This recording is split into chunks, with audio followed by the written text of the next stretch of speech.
Greetings, YouTubers, and welcome to what will be a very quick first impressions of the Nascar Heat Evolution from Duesenberry Martin. Now, this sim has been touted as being a spiritual successor to the vaunted 2003 from Papyrus. And I'll tell you right now, it isn't. It's good, but it's not a full-blown sim. It's probably more comparable to the F1 2016 if you've tried that. It delivers the experience, but it's not what people would call a hardcore sim, which it's fine by me. What I can say is it's a hell of a lot of fun. However, let's start with the bad things. First of all, the controls. They said in one of the streams that both Logitech and Thrustmaster would be supported, and yet it didn't find my T500. In fact, I couldn't even start it because it kept out saying that device not recognized. Please go to this text file and edit it in order to make it recognizable. Which I had to do. I had to go into a text file in the documents folder and edit weird settings with defining what analog access did what and what buttons did what without having any clue as to which access I'm actually supposed to use. But okay, that debacle aside, I did actually get it to work. Never got my shifter to work, but I'm not planning on using it. Why not use my shifter? Because I'm going to run it in normal mode for a very long time. And there's probably somebody shouting already, hey, you should be running in sim mode, it's the ultimate, and oh, yeah. My opinion on that one is games should be fun, so I'm running at the level that I'm actually capable of running. I tried a couple of races in sim mode, and yeah, I crashed out every single time. So normal mode this. If for no other reason than what my experiences in iRacing has told me is I absolutely suck at oval racing.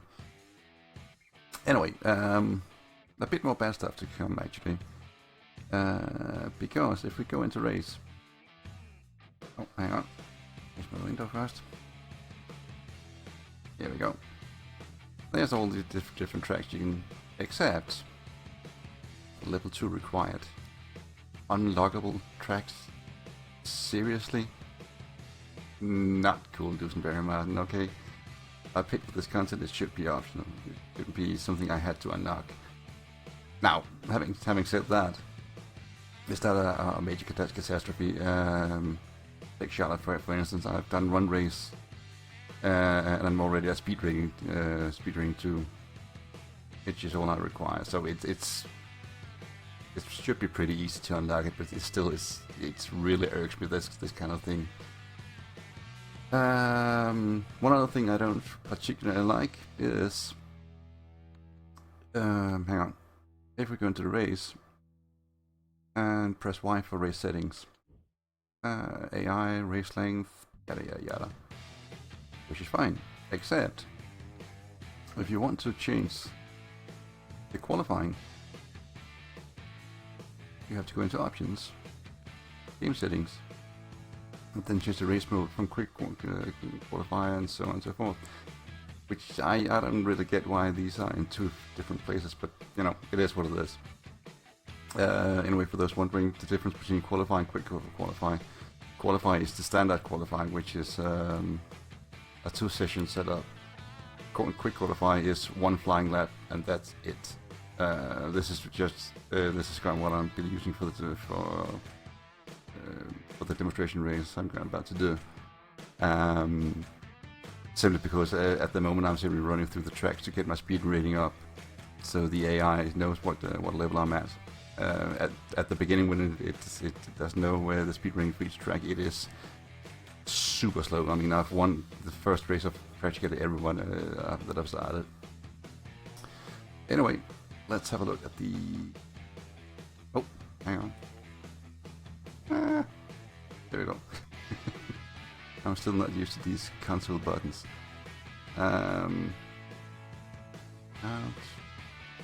race. So the game volume has been turned right down simply because otherwise you wouldn't be able to hear me. So what I'll do a 2% race at Daytona first with hopefully something that resembles running commentary. And after that I'll do a race where I shut up and crank the volume up so you can actually hear the sound. The sound is actually pretty good. The force feedback is actually pretty good as well. It's maybe not, automobilista level or race room level or that kind of thing, but it's perfectly serviceable, especially for this kind of thing. Graphics wise, it's fine. It doesn't. You're not sitting with your jaw on the floor and saying, "Wow, this is so cool," but they're perfectly serviceable and it actually looks pretty good. The only thing I don't like is when you do replays, they have this weird motion blur thingy going on that I'm not particularly fond of, but I may be able to shut it off in the settings. I haven't actually looked at them pretty much. Anyway, enough talking. Let's see what we can do here.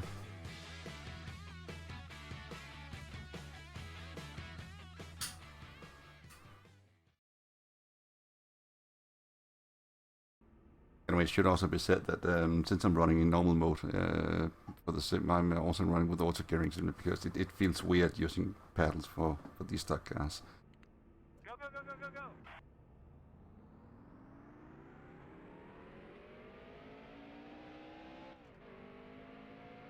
3 different driving views inside, which I don't particularly like. I don't think it looks pretty good. There's the classic console chase view, and there's my favorite, which is just one, the bonnet view. This is actually the first game I've ever used bonnet view in. I always, start feeling kind of sick. It looks weird in others, but it actually works very well in this. All we have to do is switch on the rear view mirror. Oh, and by the way, there are rev meters and position changes and all those other info HUDs are actually there. You can't see them because I'm only recording the center screen of my triple screen setup, and the rev meter and position changes and tire wear and all that is on the side screens. But they are there and they're actually very functional. And we start offline lap, I think. It should also be noted that I am A, not a very fast driver. B, I know absolutely sod all about Nascar. Oh yeah, final thing, those smoke effects, they are horrendous. Dusenberry Martin have already acknowledged this and said they will probably patch them over. And by probably, I'm assuming they mean if the game sells well. But at the moment, this is what it is. I mean, every time you have a small slide out or a small burnout, you produce enough fire to, I don't know, it looks like the entire car exploded or something.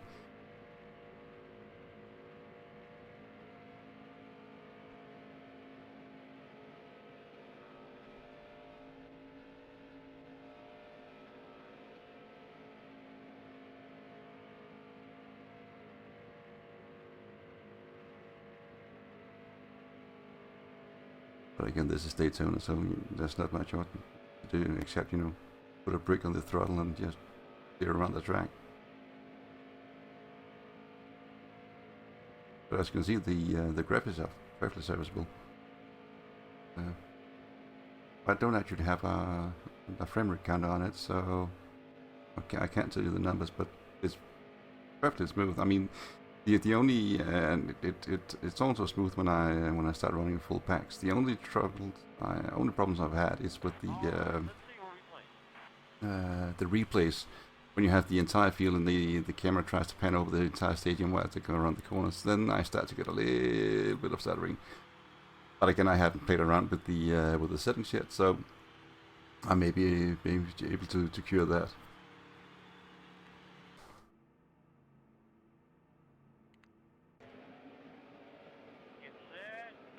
Anyway, pole position. Probably never gonna happen again, but so I'm going to enjoy it while I can. Anyway, 2% race at Daytona is 4 laps. And as you can see, I don't have a speed rating on this track yet, so the pack is already starting to fall behind. They should close up as they begin to draft. Should, mind you. Yeah, here they go. The draft actually works pretty well in this game, and you don't have that god-awful draft thing that they had in NASCAR 15. I mean, the whole thing, as I said, it's probably not gonna replace NASCAR 03 for the hardcore fans, but it is a vast step up from the so-called games that your Technics did.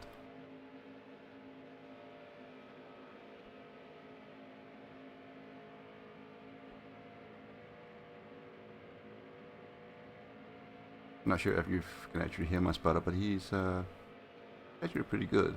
Usually on time with the inside and outside. He does miss, occasionally, but that's mainly if I screw up something and go through a corner at how should I put this? An alternate line.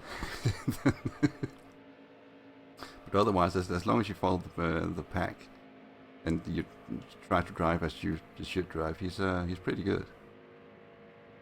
The only thing I'm not particularly keen of is not all that much variation in his speech. I'm pretty sure if I did, a 50 or 100% race, I'd probably be ready to kill him when I got out of the car. But it is what it is. As long as it works and it tells you when there are cars at your sides, everything's hunky-dory.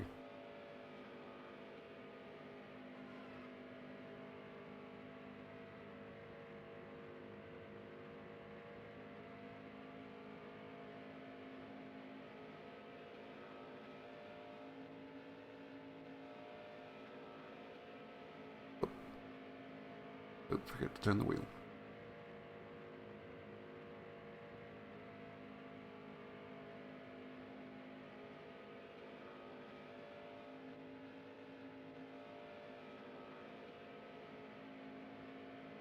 Last lap. Yep, I know.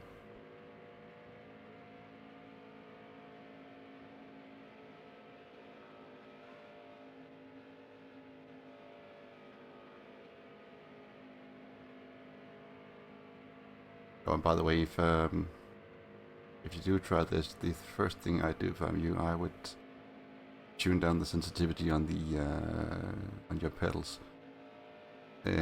Otherwise, you will instantly lock up your brakes and you will instantly burn out as you try to exit the pits. But again, the whole control screen thing, it looks like somebody simply forgot to include the definitions for the different controllers for the PC version. There might be a 0-day patch or something fairly quickly as news starts to spread about this. But for the moment, it's if you have a little bit of technical knowledge, you can easily do the simply edit the text file yourself, and it'll work absolutely fine.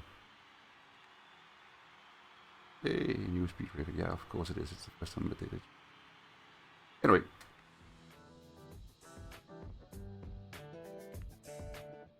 So, with that, I'm going to rev it up. As I said, it's probably not going to satisfy the hardcore simmers. I seriously doubt that.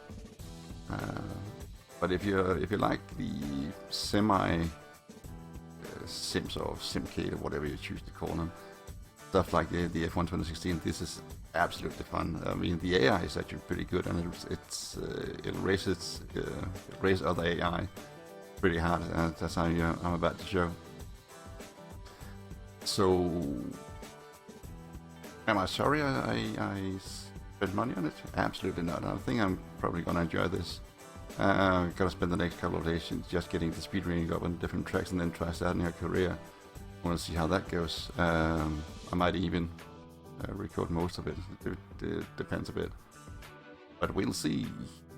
In the meantime, I'm going to shut up and crank up the volume so you can hear the sound of a second race.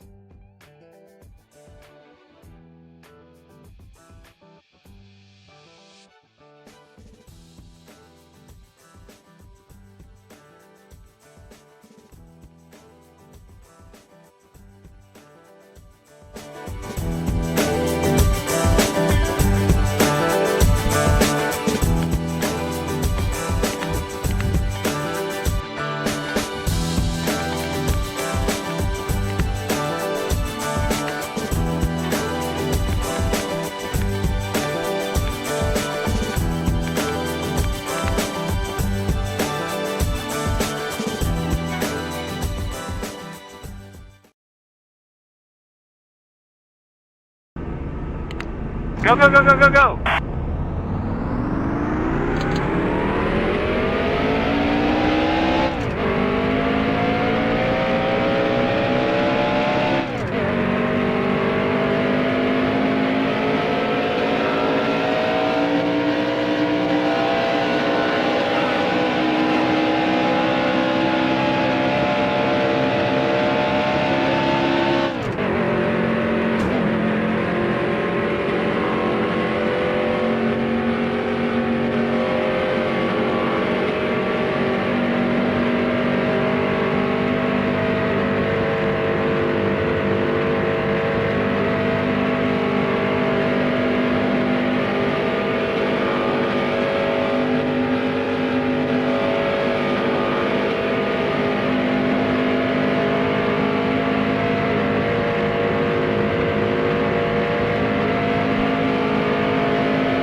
All right, let's see where we place.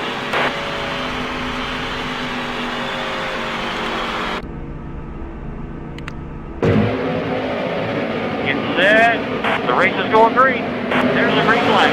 Car high. All clear.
job.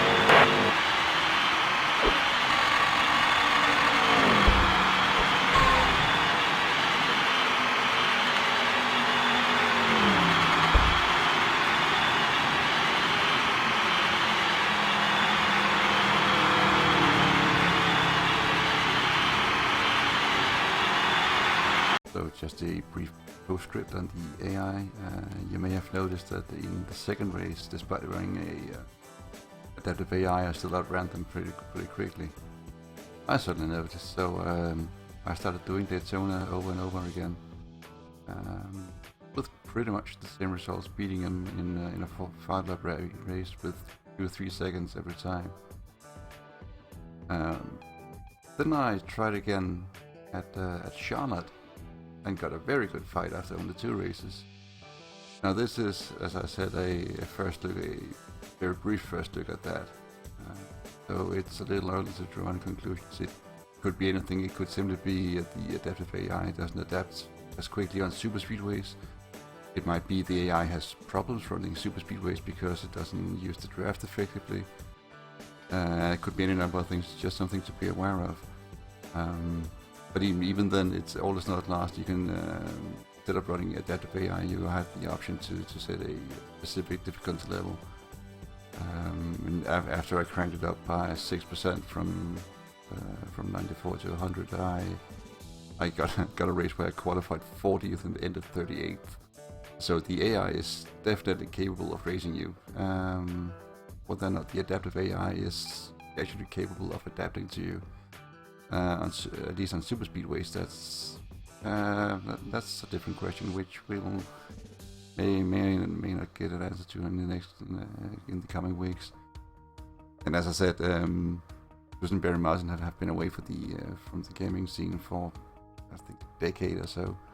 So there might be a little catching up to do. Might be a few patches, but for the moment, it's just something to be aware of.